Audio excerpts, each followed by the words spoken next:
होता है वह उसकी माता की होती है। इस संबंध में यह पीपीटी यह बताता है कि रानी मदालसा का एक उदाहरण है।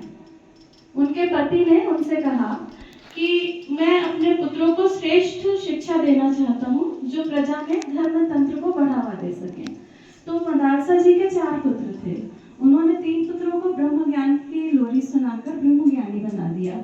लेकिन चौथे पुत्र के लिए जब महाराज ने उनसे कहा कि मुझे एक पुत्र ऐसा चाहिए जो राजकाज को चलाने में मेरा साथ दे सके, मुझे राजकाज को सुचारू रूप से चलाने के लिए कुशल प्रशासक की आवश्यकता है, तो रानी मदालसा ने चौथे पुत्र के जन्म के समय वैसी ही धारणाएं, वैसी ही विचारणाएं अपनाई और उन्होंने एक श्रेष्ठ प्रशासक को बनाकर खड़ा किया। यह अभिमन्यु का उदाहरण है। अभिमन्यु के उदाहरण से हम सभी लगभग परिचित हैं। वह जब माता सुभद्रा अपने पति अर्जुन से ध्यानपूर्वक सुन रही थी तो अंतिम स्टेप में वो सो गई। तो अभिमन्यु अंतिम स्टेप नहीं सुन पाए और महाभारत के युद्ध में चक्रव्यूह से निकलने की विधि उनको नहीं याद आई, तो वो मारे गए। परम पूज्य गुरुदेव ने कहा है कि आज सारी सुभद्राएं और सारे अर्जुन सो गए हैं, है ना। इसलिए हमने आपको यहाँ पर आने का अपना उद्देश्य बताया। भक्त प्रहलाद का उदाहरण, वह उनकी माता जो थी वह भगवान विष्णु की परम भक्त थी, लेकिन उनके पिता हिरण्यकश्यप भगवान विष्णु के धुर विरोधी थे।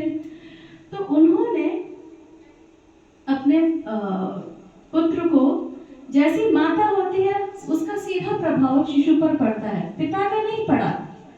नारद मुनि के आश्रम में जब उनकी माता कयाधु रही तो उन्होंने भक्त प्रहलाद जैसे पुत्र को जन्म दिया जो भगवान विष्णु के परम भक्त निकले।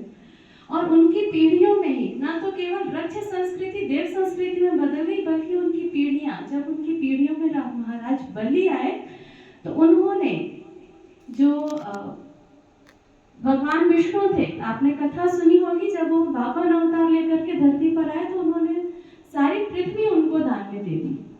3 पग भूमि में उन्होंने पूरी पृथ्वी नाप ली।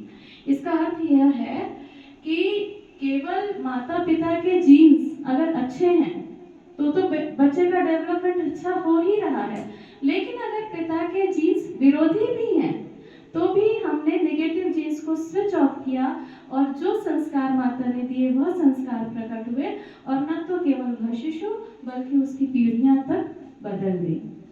तो यह उदाहरण हमें यह बताता है। संवाद क्या है? संवाद हितकारी और प्रिय होना चाहिए। अगर हम किसी